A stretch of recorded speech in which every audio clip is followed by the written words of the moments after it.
Assalamualaikum warahmatullahi wabarakatuh. Alhamdulillahirabbil alamin. Allahumma shalli ala sayyidina Muhammad wa ala ali sayyidina Muhammad. Sore ini saya akan membahas lagi tentang ilmu hakikat terkait dengan adanya orang gila. Apa itu ilmu hakikat?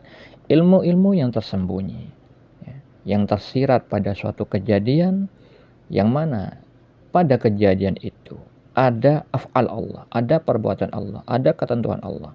Yang besertanya ada asma atau nama dan sifat-sifatnya. Oleh karena itu,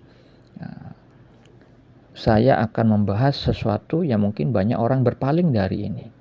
Seperti halnya Allah Ta'ala berfirman, terdapat tanda-tanda kekuasaan Allah. Ya, tanda-tanda kebesaran Allah di langit dan di bumi, tapi kebanyakan orang-orang berpaling darinya. Jadi banyak orang yang tidak bisa mengambil hikmah, mengambil pelajaran atas apa yang dilihatnya.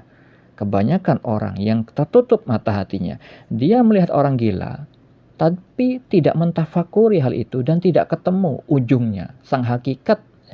Tidak ketemu sampai ke sana. Tetapi hanya sebatas melihat orang gila, ya sudah orang gila, selesai. Ya. Oleh karena itu, saya ajak Anda untuk berselancar kepada sang hakikat, yaitu Allah Subhanahu wa Ta'ala yang memiliki ilmu-ilmu tersembunyi. Sebelumnya kita harus mengetahui, mengingat bahwa manusia Allah ciptakan di muka bumi ini untuk beribadah kepada Allah, sebagaimana Allah Ta'ala berfirman di dalam surat Az-Zariyat ayat 56. Dan untuk itu Allah menguji kita semua. Dengan apa? Dengan ketakutan, kelaparan, kekurangan harta, jiwa, dan buah-buahan. Seperti halnya firman Allah di dalam surat Al-Baqarah ayat 155. Allah Ta'ala berfirman, dan kami pasti akan menguji kamu dengan sedikit ketakutan, kelaparan, kekurangan harta, jiwa, dan buah-buahan, dan sampaikanlah kabar gembira kepada orang-orang yang sabar. Jadi kalau misalkan kita pasti diuji, maka untuk kita bisa lolos dari ujian itu harus mengikuti panduan. Nah, sekarang bagaimana dengan orang gila? Allah Ta'ala berfirman di dalam surah Al-Baqarah ayat 286. Allah tidak membebani seseorang melainkan sesuai dengan kesanggupannya.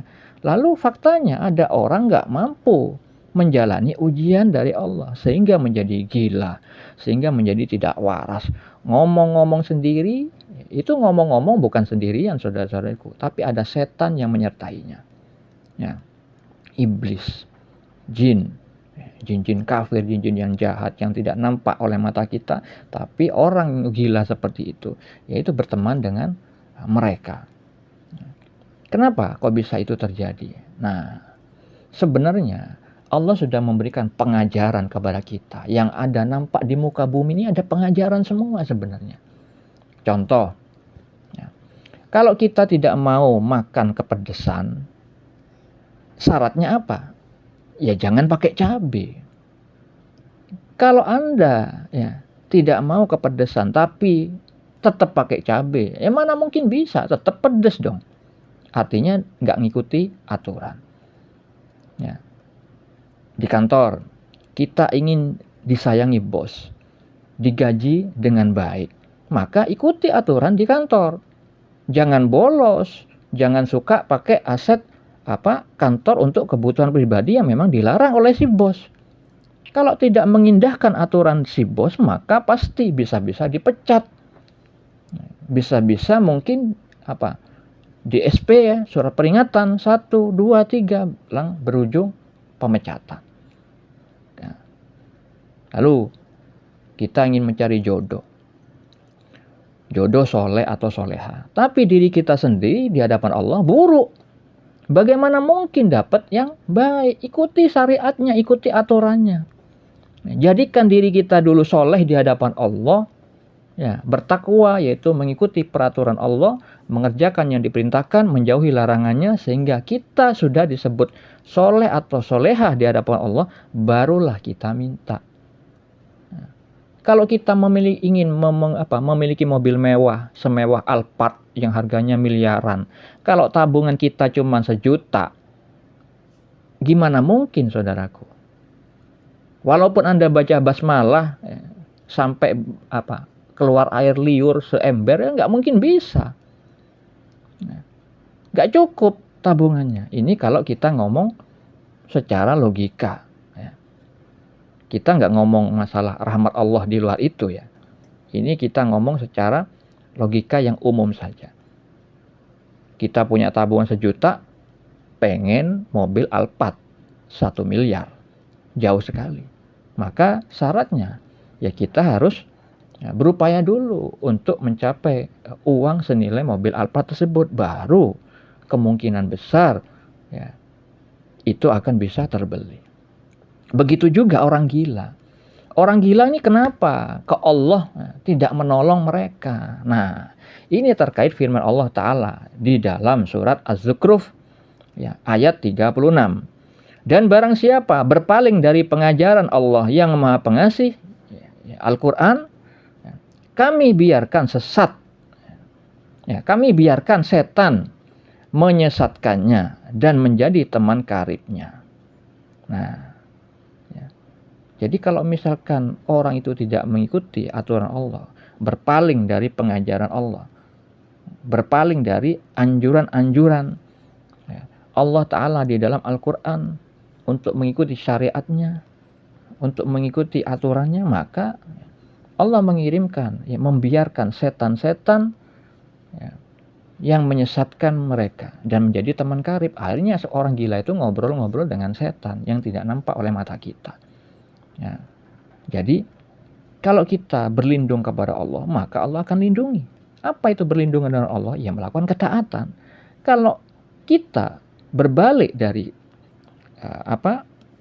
hal itu, yaitu menjadikan setan-setan menjadi pelindung, maka Allah pasti mengirimkan setan itu yang menjadi pelindungnya. Akhirnya berbuat keburukan, berbuat perbuatan dosa, sehingga Allah nggak merahmatinya, Allah nggak menolongnya.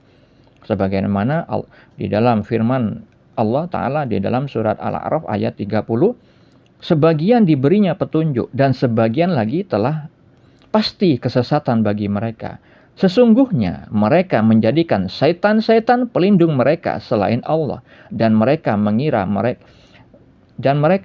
bahwa mereka mendapat petunjuk.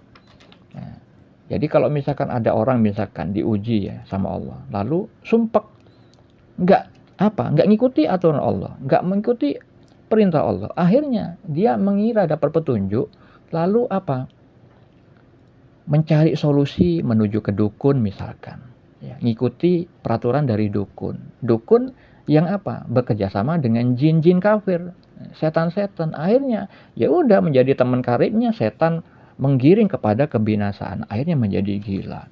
Nah, itu karena ulah manusianya sendiri sehingga terjadi keburukan. Sebagaimana ya, Allah Ta'ala berfirman di dalam surah An-Nisa ayat 79, kebajikan apapun yang kamu peroleh adalah dari sisi Allah, dan keburukan apapun yang menimpamu itu dari kesalahan dirimu sendiri. Di dalam surah Al-Zalzalah ayat 7-8 Allah Ta'ala berfirman, barang siapa yang mengerjakan kebaikan seberat zarrah, dia akan melihat balasannya, dan barang siapa yang mengerjakan kejahatan seberat zarrah, dia akan melihat balasannya pula. Nah, zarrah itu sebesar semut kecil.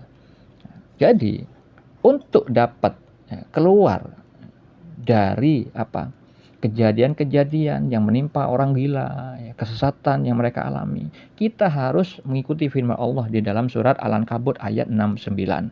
Dan orang-orang yang berjihad untuk mencari keridhaan kami, benar-benar akan kami tunjukkan kepada mereka jalan-jalan kami. Dan sesungguhnya Allah benar-benar beserta orang-orang yang berbuat baik. Dalam surah Al-Baqarah ayat 282, dan bertakwalah kepada Allah. Allah memberikan pengajaran kepadamu, dan Allah Maha mengetahui segala sesuatu.